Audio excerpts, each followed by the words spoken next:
Hi guys, thanks for tuning in. Just before we started, I just wanted to mention before the Crawley game up at their ground last night, I understand that one of our fans, or I'm not sure if it was one of our fans or a Crawley fan. Yeah, it was a Blues fan. A Blues fan was taken poorly. Don't know exactly what happened before the game, which is what caused the delay in the kick-off.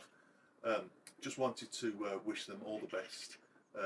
If anyone knows what happened, put it in the comments, and I'd just love to hear that they were fine and they're making a good recovery. But from Ben and me, all the best to you, and I hope that you're well.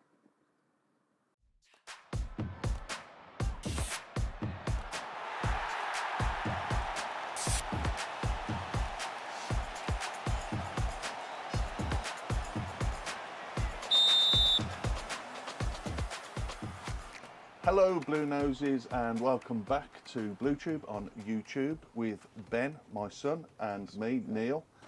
Today we're going to do a 2-for-1 again, where we're going to recap last night's game against Crawley, but also look ahead to Boxing Day's game at home at St Andrews at 3 o'clock against Burton Albion. Ben, what do you think of what we did last night then? Yeah, they made it tough for us. Scrappy performance, I felt like, from both sides. I think it's probably one of the poorest first halves that we've had, if we're being truthful. But that's to Crawley's credit, I would say. I think that they really gave it a good go, and then I think we kept them out well. They didn't have a shot until the second half, did they? And funnily enough, it was from that Darcy, who we'll talk about a little bit more later, I'm sure. Yeah, not too much about him because it's just rumours at the moment, but it came from quite a credible source, wasn't it? It was on Sky Sports. But well, it came from another manager. Yeah. But no, I thought that we played quite well. And I tell you what, Keshi Anderson is really turning into quite the player, isn't he? Set up for Stansfield's goal. Yeah, for what you were saying, it was a scrappy, certainly first half, and that was like, it took us a long time to settle, didn't it? I mean, it wasn't until half time that I think Davies had said that he'd had a chat with the lads, and it was like, I think it was the Rotherham manager that had asked him in the interview at the end of the game, sort of a bit of manager talk, which was a nice insight as to how they look at the games. Yeah, finding the gaps, and wasn't he? Burton. Who are we talking about? Crawley. Mine's going. It's all right. It's Christmas. Had set up differently to what Davies had expected, and so there was more gaps that was created, and it sort of drew us into positions they weren't expecting to. We did play a flat back four this time as well. It was a back four, wasn't it? But we handled them well. I think they had a literally limited couple of shots. We'll get to the stats in a bit. But then we found our rhythm. Fitness prevailed in the end as well, because they were starting to tire and cramp up. And there was a time when I was thinking, is it going to be a bore draw? And certainly wasn't a boring game, I didn't think. We were good again, but not in the final third as usual. But yeah, in the 80th minute, 79th, 80th minute, Stansfield did exactly what you wanted. Does what he does best. Yeah, I thought he was a bit of a handful for them yesterday. I don't think it was his best performance. Still shows those signs. Yeah, even then, you can never discount him, because all it takes for him is just that moment, and he proves his worth, doesn't he? And he really has started to prove on that price tag, I think, with all the goals that he's been scoring. What is it now? I think he's got 8 in 8. Or something ridiculous. It's 13 like altogether in all, isn't it? In all competitions, I think it's cracking. That is, even at this level. You got to remember, he knows where the net is. When he came in, he missed a few games at the start of the season as well. I think we've touched on this before, because his transfer was on transfer deadline day. Yeah. And then the games in hand that we've got over other teams as well. I think it's a lot better than even the stats suggest. Absolutely.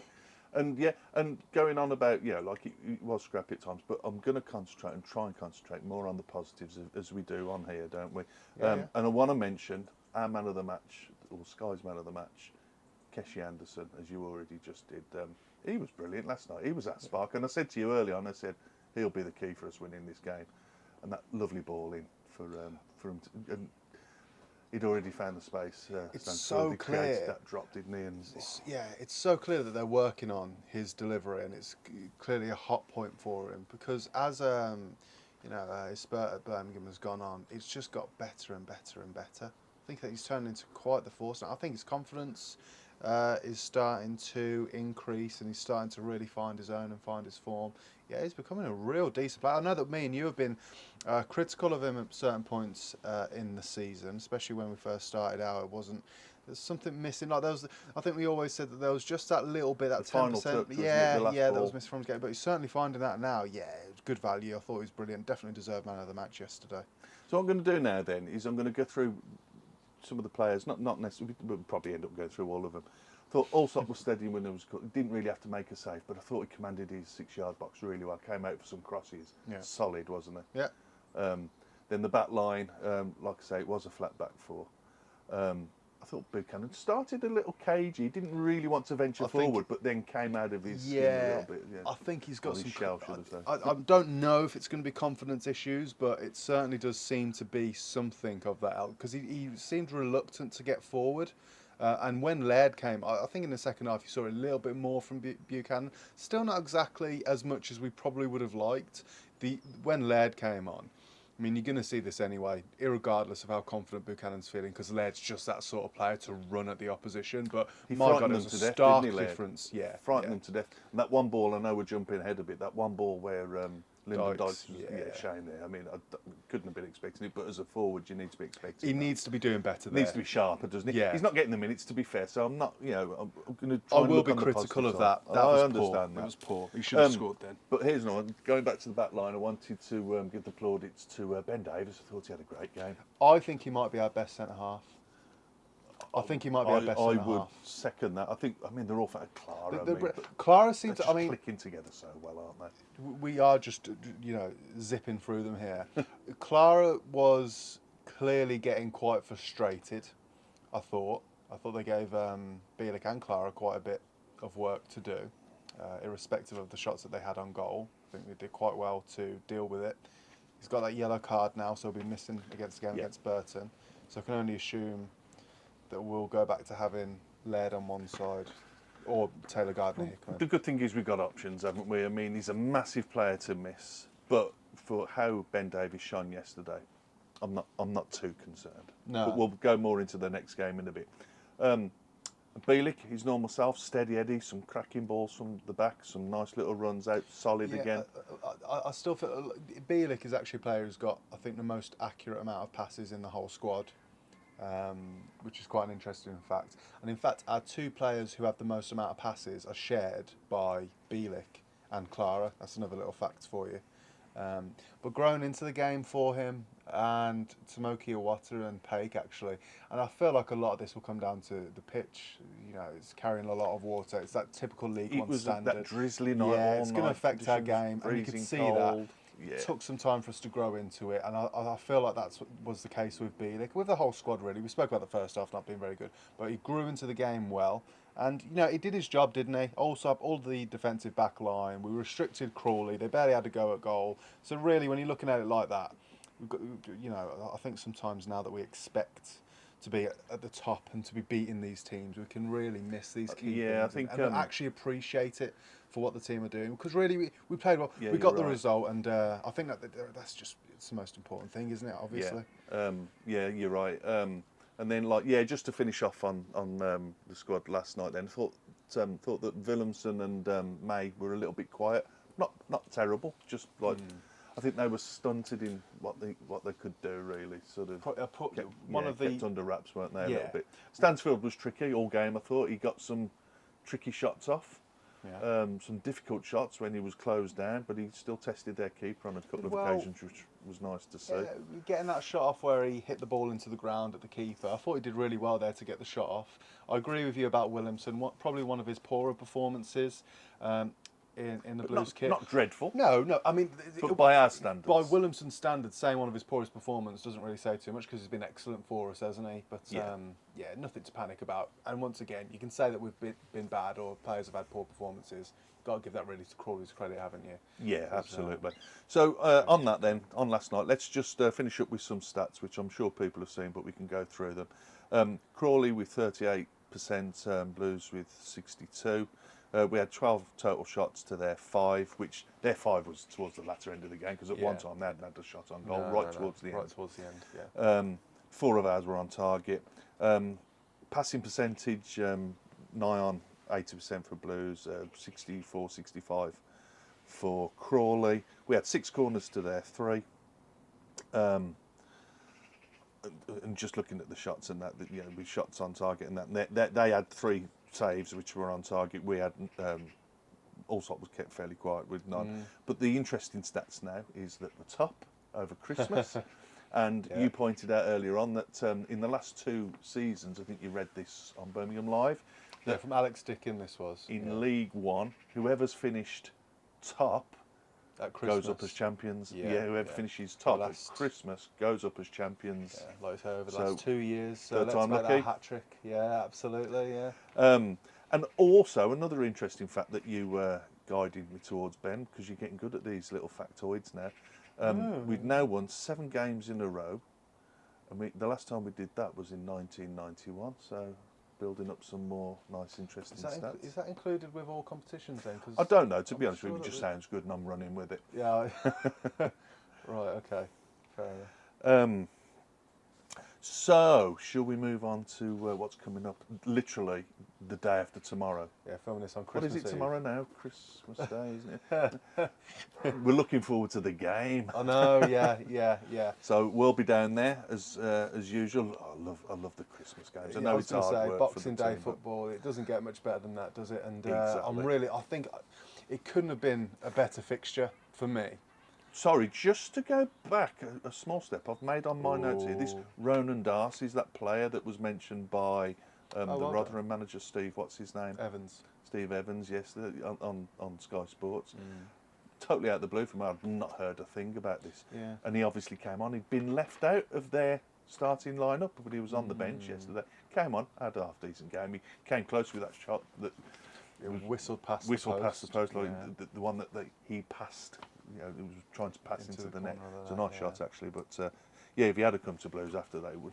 I'm just Wouldn't go wondering down well, would it? where this chap's going to fit in, because he's a central attacking midfielder, isn't he? Yeah, I don't know. Is it all talk or because we tend to know before, don't we? But I don't know. Well, there's no smoke without fire, and if you're getting a respective manager talking about this, I mean, what was he? He said something like, oh well, when you're in negotiations and you're at the table and you hear Birmingham's name come up, you put the phone down and you just walk away. And that was talking about Ronan Darcy. That's what he said. Paraphrasing now. It's See, not I the didn't exact actually hear quotes. it, but you picked up on it, didn't you? Yeah, that's what he said. So clearly he knows something. It seems like he tried to skirt around it, like he was saying something that he shouldn't have. Not that I'm trying to read too much into it. Anyway, it's neither here nor there. Yeah. I don't. If they are to be believed, going after Ronan Darcy, well, I don't see how he's going to really fit in, to be honest. Because we've got. Okay. It seems like Harris seems to be a sort of player that's occupying that sort of position, but we'll see what happens, I suppose. Exactly. So, on to Burton then. So, Burton Albion, managed by Gary Bowyer, Oh yeah. and they play at the Pirelli Stadium, but they're playing down at St Andrews, so it should be a sellout, hopefully, shouldn't it? Should be a good crowd. Currently sitting second from bottom. It's not going too well for him, is it? Yeah, exactly. Their form's not great. Looking I feel at bad this, for Burton. they lost. They lost to Exeter at home the other day, 2-1. They actually went 1 up, and Exeter scored quite a late winner.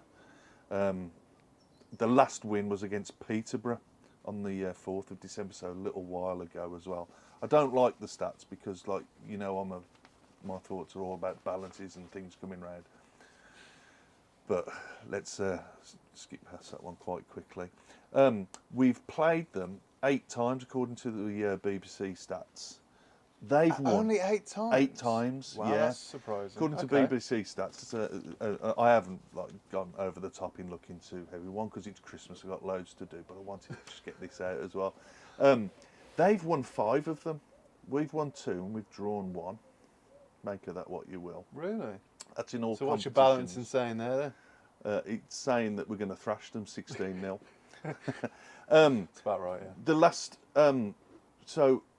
last time we played them, we beat them 2-1 at Burton, which was in 2022. Before that, in 2018, was a 1-1 draw. That was the draw. And before that, we beat them 1-0. But a little bit about Burton themselves to get us in the mood, because this is a derby, isn't it? I mean, a lot of people don't realise just how close they are. They were formed in 1950, so they're not that old as a team.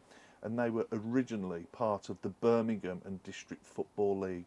So that's how close they are. You know, it's literally less than half hour up the road, isn't it? Some people from certain areas of Birmingham could be there in 20 minutes. Going on to some of their current players, their top-rated player is Elliot Watt, a midfielder. What? Do you like that? Shocking, that is, for the electricians out there. Dad joke. We should have an alarm, dad joke alarm, shouldn't we? Move on. Go on, moving on. His average rating is 7.1. Okay. He also has their most assists. How many? Don't know. Oh, well done. Their highest, it's not going to be a lot because their highest goal scorer is Danilo Orsi with 6 goals. I prefer Danilo or here. You cut that out. Come on, no, that is a granddad joke. That's horrible, isn't it? isn't it? That's terrible, just isn't dreadful. it? We've lost about 20 subscribers off broke of the that. camera. Yeah, that's all. We cut that one out. Can you think of any players that's played for both Burton and Blues? This is where we like to see the comments because sometimes we get people commenting. I've put 2 on. There's going to be more, but the 2 I've put on. Hold on. Go on, Just give me a minute. Any radio silence you can cut out. Just give me a second. Let me try and think. Players that played for both Burton and Birmingham. Oh, I feel like I should have at least a couple here. The players that you've got, can you give me the year that they played for Blues? One is still with us, Oh, all right, okay. What about the other one? and the other one is an Albanian international. It's it's got to be about. I haven't got the dates here, but it's got to be about 6-7 years ago. Might be totally wrong. Do you know what? No. Go on. So defender Geraldo Badrami. Never would have got that. I thought he looked a decent player at one time, but we didn't have him that long. And of course, Romal Donovan. He's just come back from loan, hasn't Oh, he? for God's sake, yeah. Jesus. So yeah, It's not as bad as Keshi Anderson with Blackpool, though. No, I know. We were put right on that one, weren't we? Not good at this, are we? But it's fun. Yeah, of course. Here's a couple of footballing facts for you. So one of their managers was with them twice, from 2014 to 2015, and then in 2021 to 2022. Was that who's Jimmy that going to Floyd be? Hasselbank? It was indeed. Yeah, you definitely didn't tell me beforehand. That's just off the top of Did my I head. tell you, that did I? is. Or have you been looking at my notes? Other managers we contact to Blues, and there's going to be more because going back over the years, they've had some big names like Nigel Clough was there. He did well with as them. a player as well. Gary Rowett. Yeah. And Paul Pesky-Salido, the old winger, the Canadian winger that Blues had. Do you remember? You wouldn't remember him. That's before your not a time. clue. Cracking little player, who was, don't know if still is, married to Karen Brady, the old No, that's a good little bit of chairwoman. trivia. Or That's really CEO of interesting. Blues. That's quite tenuous link. Right, going off the football facts, but some facts about Burton. What's Burton famous for? Go on. Breweries. Oh, wow. Since 1708, I won't go too long on these, there's been Please over 100 breweries associated with Burton, including Carlin, Marston's, Allsops and Coors. Also, And the last little footballing fact, non-footballing factoid is, love it or hate it, Marmite is made in Burton because of all the beer, obviously, the waste products of the beer that Marmite's made from. So there you go. I didn't know that before, that Marmite was made from the waste products of beer. I'd no idea. I mean, I never really thought about Burton, if you drive through Burton, you can just smell it everywhere, like the quite smell of the interesting. brewery and the Marmite. And I do quite like that, actually. No good. It is That nice. It's is a lovely good. little town, actually. It's a nice little town. Mm. So onto the game itself, then. So we already know, looking at Blues, don't know much about Burton's lineup, and I haven't really gone too deep into that. I mean, because they're not exciting. I've just mentioned those couple of players to watch out for there. But we already know then that we're losing Clara, don't we? Because he's picked up the extra yellow card now, so it's a 1-game ban. Do we make any drastic changes? Do you think we go back to 3 at the back with an adaptive 4, or what would you do? Well, going to a 3 at the back would probably mean that you'd, unless you wanted Buchanan to fill in there, you'd have to put Sanderson back in there. I don't think he's going to end up doing that.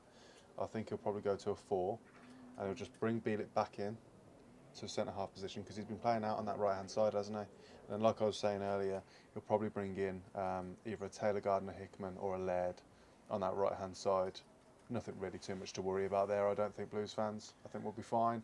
In terms of changes to anywhere else in the squad, of course, the games are so close together. You'd like to imagine they would try and switch it up a little bit. I'd like to see Leonard get a start. I really, really would. I think he's such a brilliant player, and he's been so incredibly unlucky with the fact that we've got two extraordinary centre mids in there already. I'd like to see him given a run out. I don't think. Now, tell me if I'm wrong. You might think differently, Blues fans. I don't think he's had a poor performance for us. In terms of up front, I wouldn't change anything. I'll keep Williamson, Stansfield and May exactly where they were. Keshi Anderson, certainly. I mean, it's difficult, isn't it? Because it depends on fitness. Do you want to really risk it? Do you want to go with your strongest team? Who do you swap out and for who? It all depends on... Do you want to give him a run out and have a blast? Well, I mentioned him when we watched the game last night, didn't we? He hasn't used him. I think we've got to start bringing players like that in from the start now.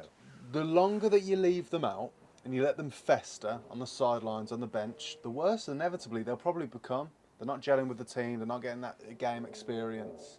And I'm not saying we're anywhere near that for any of our players. Certainly not. But I think the harmony's still there. I mean, because no. I'm talking about you know what I mean? Actual quality on the ball and the squad's a good group. It's a good group. No. I'm talking about the fact if you let a player like Yokoyama, for example, keep going without getting as many minutes as he has done, because he hasn't had that much game time. No, he hasn't. It's gonna... And that's why now's the time, isn't it? Now's the time. There's a good chance we could score a hatful. I keep saying this against. I really feel as though this could be one of those. But it depends on how, and I haven't seen a lot from last night. The only one I know that we're not going to have is Clara at the moment, as it stands, because we're doing this quite early. But there's such a quick turnaround, isn't there? I don't know if we've picked up any niggles. It depends on how fit the players are. Cochrane's not going to be far away because that's improving. I think he's in light training, but not quite ready. Buchanan seemed quite fit. He's working towards that 90 minutes, isn't he? We have got those players that can come in. I think Sanderson could feature. I think with all the rumours about him in January. Yeah, but you're still going to use him. He's in your toolbox, and you need that particular tool. You're going to use it, aren't you? Especially if it gets you through a tricky period over the winter months. If Chris Davis still has a thought out for him, which. I know there's a lot of rumours there, and one of the rumours I heard was Coventry were coming in for him, but I don't know if anyone else has heard that or confirm or deny. But yeah, I'd like to see us go attack. I would. I'd put Sanderson in the back three again. I would, and play the wing backs again at home in front of a full crowd on a nice pitch. I think we can take it to them and probably hardly give them a touch. In all honesty, interesting thought. Let the ball do the work. I think possession game. Emil Hansen, I know he's on the bench against Crawley, unused, but Yeah. good to see him back in the fold. I think that he could feature. I'm not even going to have a guess at how I think that this one's going to line up, because I'll be totally honest. I was just going to say it's going to be so difficult. I have no idea. Because you think you've got an idea of which way Chris Davis will go, and then it's just like, okay, that's different. Yeah. But touch wood, it tends to work. I will say I'll disagree with you with the three at the back, and I know that change into that system has seen us do well, but I think I just don't think bringing Sanderson back in is the answer, and it pains me to say that, because I do quite like him, but I think with the quality that we've got now, I think we've sawn past him really. Yeah. I don't think there's any one of our centre halves who we can say Sanderson's even close to, which is a real shame. Start of the season, the way that he was passing the ball, I'd say he was one of the best passers of the ball. Well, he's got it, but he's a confidence player, isn't he? By the I think he absolutely is. Yeah. We spent too long talking about Sanderson. If he's not going to be, I mean, I don't dislike the guy, and I wish him well, whatever happens. But ultimately, we want Blues to do well, don't we? So, but yeah, I don't think it's going to be one of them. It'd be interesting to see what people think. Yeah, I'd really be interested to see what you guys would do, actually. Not just for the back line, but the whole team. Yeah, I'd probably definitely give Paik or Awata a rest for Leonard. Give him a little bit of a run out. Bring him. Harris, I'm not too convinced of. I don't think I'd feature Harris. people might disagree with me on this. He hasn't really set the world alight, has he, for us? And I'm not really seeing too much. Well, Hansen's been a bit like that, hasn't he? But it was down to, I think he was playing with an eagle. Well, not only that, the difference there is But he's got it. You can see Anderson's he's got actually it. our player as well. Harris, it's like, well, what are we exactly building him up for? 'Cause for him to only go back to Fulham, I'd prefer us to actually hone our He started own like a players. house on fire, though, didn't he? Yeah. We'll see. We'll Yeah, see. we will. We'll see. So, shall we move on to what we think the scores might be and scorers? Yeah. 6-0. I think I'm not joking. I think Stansfield will get a hat trick. I can see Iwata scoring. I think he'll feature, whether it's off of the bench or starting, hopefully alongside Leonard. I think he'll score one of his screamers, 25 yards. And the other two, I can see going to Alfie May and Keshi Anderson. I think Boxing Day fixture, you're always running the chance of having these crazy results, which is famously known for. And I think that this one's going to prove to run with that same line of form. I think that Burton, obviously, they're not doing very well at the moment. Of course, we've got to respect our opponents, which we will. I think I've just got a feeling about it. Not that I want to jinx it. I think we can absolutely smash them. Let's do it. Okay. So I'll go with 3-0. Yeah. Stansfield. Yeah. Because he's just going to keep it going. May, he's really due a goal now. Yeah. And I'm going to say it again. Iwata with one of those nice silky power drive placement. Yeah. He's got form for just it. outside the box. Yeah. Okay. Yeah. Nice. So, but what I did want to do before you wrap up for us, Ben, is because we haven't been doing this very long, but at Christmas, obviously, just wanted to say thank you everyone for tuning in. It's been really good. We've built up a nice little community, but not just us, along with some of the other channels as well. And I wanted to mention in particular a couple of guys. Jay from The Boy in Blue, who we've been involved with. Happy Christmas to you, Jay, and Happy New Year. And also Nick from Chatting Blues. Same to you, matey. Have a good one. But also Tilton Talk Show as well. And there's Craig that we've had some dealings with as well, because we're associated with members of the Solihull OSC. And Craig's been quite helpful with some advice around this as well. And it's a lovely community we've got here. We've got some fantastic fans as well, most of them as well. So to everybody that's tuned in and supported us, from Ben and me, have a happy Christmas and New Year. Merry Christmas and a Happy New Year as well. So just wanted to get that out of the way. Yeah, echo your thoughts. However you're celebrating the holidays, we hope you have a good one and a Happy New Year. And we hope to see you for the Burton game after you've opened all the festivities, all the presents, Christmas dinner. Let's go back down to St Andrews and get that 6-0 win. Let's hope that I'm right. Take care of yourselves, guys, and we'll see you on the next one.